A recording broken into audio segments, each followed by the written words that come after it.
Assalamualaikum warahmatullahi wabarakatuh. Shalom, Om Swastiastu, Namo Buddhaya, salam kebajikan untuk kita semua. Dalam rangka pemenuhan penugasan mata kuliah Hukum Internasional yang diampu oleh Bu Amalia Zuhra dan Pak Aji Wibowo, kelompok kami akan membawakan materi dengan topik penyelesaian sengketa internasional. Namun sebelum itu, alangkah baiknya kelompok kami akan memperkenalkan masing-masing dari kami terlebih dahulu. Nama saya Hendrianto Rozak. Nama saya Ilham Igo Adiputra. Nama saya Farhan Rafif Gifari. Perkenalkan, nama saya Hanif Zaharan. Baik, langsung kita masuk ke materi. Teman-teman, udah ada yang tahu belum pengertian sengketa internasional itu apa? Dalam kehidupan bernegara, kerap sering terjadi sengketa yang terjadi di antara negara di dunia. Umumnya, sengketa tersebut terbagi menjadi dua jenis. Yang pertama, sengketa yang sifatnya politik dan sengketa yang sifatnya hukum. Nah, sengketa yang sifatnya politik itu adalah sengketa di mana suatu negara mendasarkan tuntutannya atas pertimbangan-pertimbangan yang sifatnya politis. Sedangkan sengketa hukum adalah sengketa di mana suatu negara mendasarkan tuntutannya atas pertimbangan-pertimbangan hukum internasional. August memberikan definisi tentang sengketa hukum atau legal dispute dengan sebagai a disagreement as to the existence of legal or obligation or as the nature and extent of the compensation due for the breach of such a right or obligation.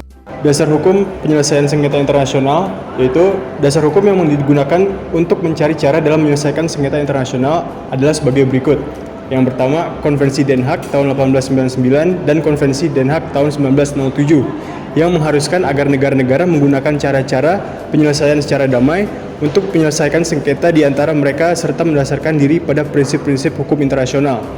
Aturan ini kemudian dikukuhkan kembali melalui pasal 2 ayat 3 Piagam PBB dan Deklarasi Majelis Umum PBB tahun 1970 tentang prinsip-prinsip hukum internasional mengenai hubungan bersahabat dan kerjasama antar negara. Yang kedua yaitu pasal 33 Piagam PBB yang menentukan bahwa apabila pihak-pihak dalam suatu persengketaan pertama-tama wajib mencari penyelesaian melalui cara-cara negosiasi, inquiry, mediasi, konsiliasi, arbitrase, dan adjudikasi atau cara-cara damai lainnya yang dipilih sendiri oleh para pihak yang bersengketa. Selanjutnya adalah cara-cara penyelesaian sengketa internasional. Secara umum terbagi menjadi dua, yaitu pertama, penyelesaian sengketa dengan cara damai atau peaceful means. Cara damai ini dibagi menjadi dua, yaitu cara-cara damai dengan jalur diplomasi dan cara-cara damai dengan jalur hukum. Cara-cara damai dengan jalur diplomasi dibagi lagi dalam keadaan negosiasi, jasa-jasa baik mediasi, inquiry, dan konsiliasi. Cara-cara damai dengan jalur hukum dibagi lagi ke dalam arbitrase dan adjudikasi. Yang kedua, penyelesaian sengketa dengan cara-cara kekerasan atau coercive means. Cara ini terdiri dari perang dan tindakan bersenjata non-perang, retrosi, dan tindakan pembalasan atau reprisals, blokade secara damai, pacific blokade, dan intervention. Baik, kita masuk ke cara penyelesaian sengketa melalui cara damai atau peaceful means. Yang pertama dapat ditempuh melalui cara negosiasi. Nah, negosiasi merupakan cara atau proses untuk mencapai kesepakatan dalam penyelesaian sengketa melalui perundingan langsung. Perundingan langsung itu dilakukan antara pihak yang bersengketa dan sifatnya adalah diplomatik. Biasa dilakukan oleh Menteri Luar Negeri, duta besar, atau wakil-wakil negara yang ditunjuk secara khusus untuk berunding.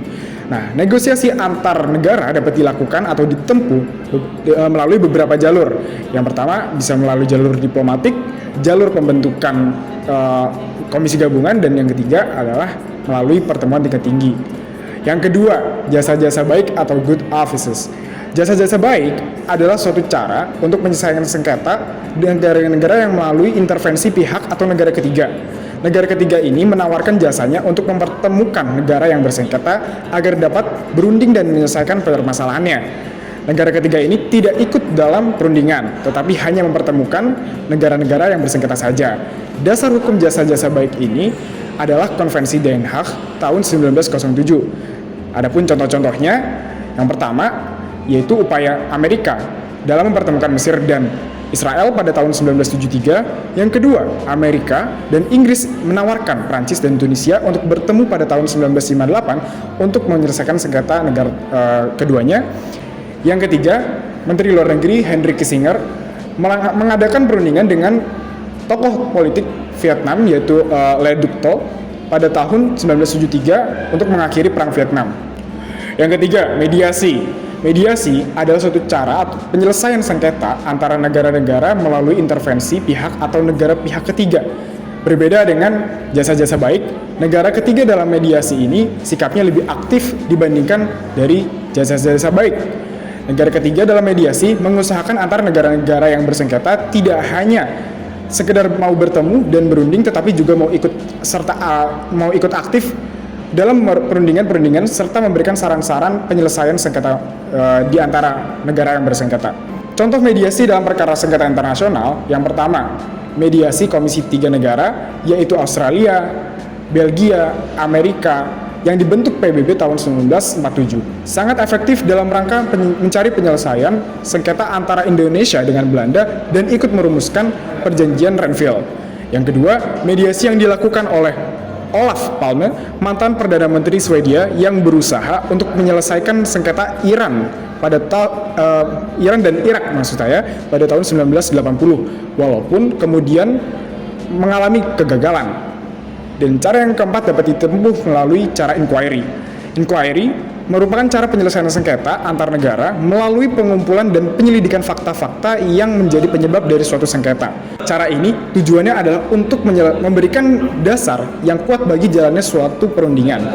Inquiry dilaksanakan oleh Komisi Inquiry yang pertama kali dibuat berdasarkan Konvensi Den Haag di tahun 1899 dan kemudian oleh Konvensi Den Haag di tahun 1907. Contoh kasus yang diselesaikan dengan cara inquiry yang pertama adalah kasus Dogger Bank tahun 1904, yang kedua kasus Tubantia di tahun 1916, dan yang ketiga kasus Red Crusader pada tahun 1961.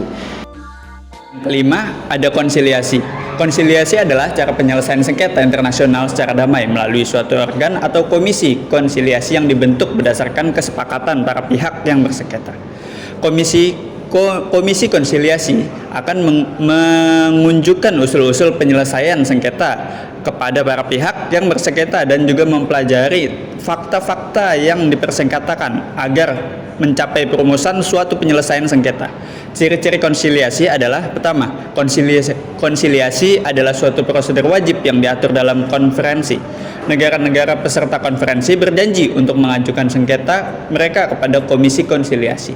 Yang kedua, konsiliasi dapat mengajukan solusi untuk menyelesaikan sengketa, namun tidak mengikat negara-negara. Prosedur dalam konsiliasi adalah prosedur politik. Yang ketiga, komisi konsiliasi bersifat tetap walaupun sengketa telah selesai. Yang keenam, ada arbitrase. Arbitrase adalah cara penyelesaian sengketa internasional di mana para pihak yang bersengketa akan menyerahkan sengketa kepada orang-orang yang disebut arbiter. Arbiter tersebut dipilih oleh pihak yang bersengketa secara bebas dan kemudian akan membentuk pengadilan arbitrase dan yang akan memutuskan perkara.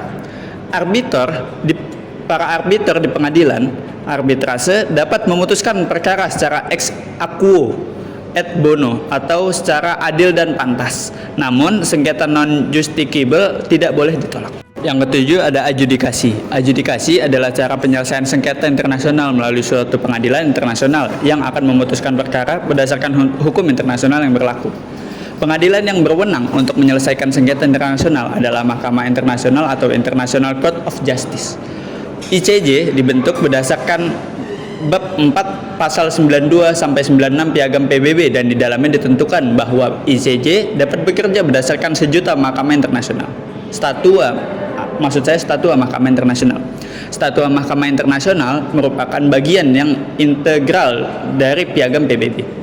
Dengan demikian, maka seluruh negara anggota PBB secara otomatis adalah anggota ICJ. Dengan kata lain, negara-negara yang berperan di ICJ dan keputusan yang dikeluarkan oleh ICJ adalah bersifat mengikat bagi pihak yang bersengketa dan tidak dapat mengajukan banding. Yurisdiksi atau kewenangan ICJ ada dua, yaitu kewenangan untuk memutuskan perkara yang diajukan kepadanya. Yang kedua, kewenangan untuk memberikan nasihat-nasihat. Kemudian, cara penyelesaian sengketa dengan cara kekerasan atau coercive means. Yang pertama ada perang dan tindakan bersenjata non-perang.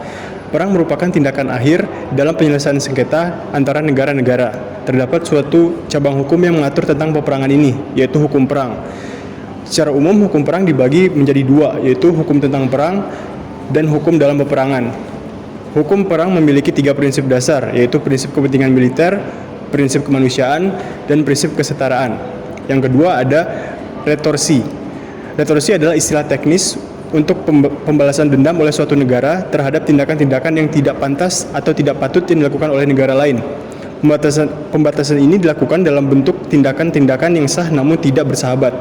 Misalnya hubungan diplomatik, misalnya perenggangan hubungan diplomatik, pencabutan hak istimewa diplomatik, dan lain-lain. Kemudian yang ketiga ada reparsialis. Reparsialis adalah suatu cara yang dipakai oleh negara-negara untuk dapat memperoleh ganti rugi dari negara yang melakukan suatu tindakan yang sifatnya merupakan suatu pembalasan. Reparsialis ini biasanya merupakan tindakan yang tidak sah atau ilegal. Misalnya pemboikotan barang-barang dari negara tertentu, suatu embargo, suatu demonstrasi angkatan laut, atau bisa juga suatu pengeboman. Reparsialis pernah dilakukan oleh negara-negara Arab pada tahun 1973 sampai dengan 1974 dengan melakukan embargo ekspor minyak ke negara-negara tertentu. Reparsialis dapat dibenarkan hanya apabila negara-negara menjadi lawan yang dituju oleh pembalasan ini memang bersalah karena telah melakukan tindakan yang sifatnya merupakan suatu pelanggaran internasional. Syarat lain dari sahnya suatu reparsialis adalah bahwa reparsialis tersebut dilakukan menghasilkan penyelesaian yang memuaskan terhadap suatu sengketa. Tujuan dari reparsialis adalah agar pihak yang melanggar hukum internasional dapat menghentikan perbuatannya dan juga untuk memaksa agar di kemudian hari pihak tersebut dapat mentaati hukum internasional. Selanjutnya, ada blokade secara damai. Blokade secara damai adalah suatu tindakan blokade terhadap pelabuhan suatu negara yang dilakukan pada waktu damai. Tindakan ini dilakukan dengan tujuan untuk memaksa negara yang pelabuhannya diblokade untuk menaati permintaan ganti rugi yang diderita negara yang diblokade tersebut. Lalu yang selanjutnya ada intervensi.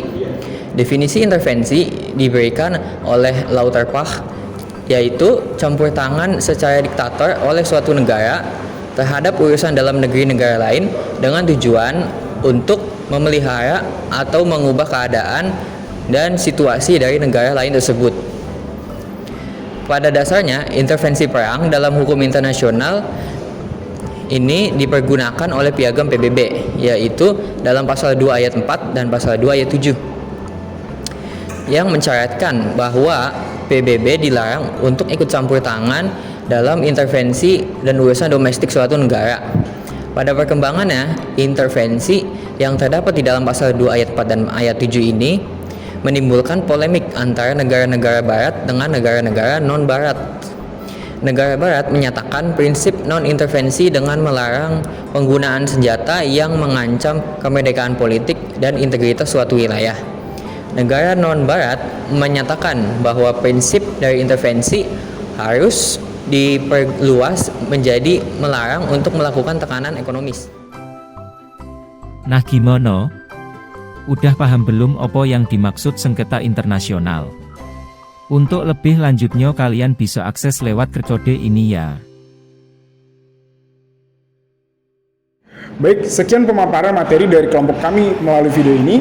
Kurang lebihnya mohon dimaafkan. Wassalamualaikum warahmatullahi wabarakatuh. Shalom, Om Santi Santi Om Namo Buddhaya, salam kebajikan.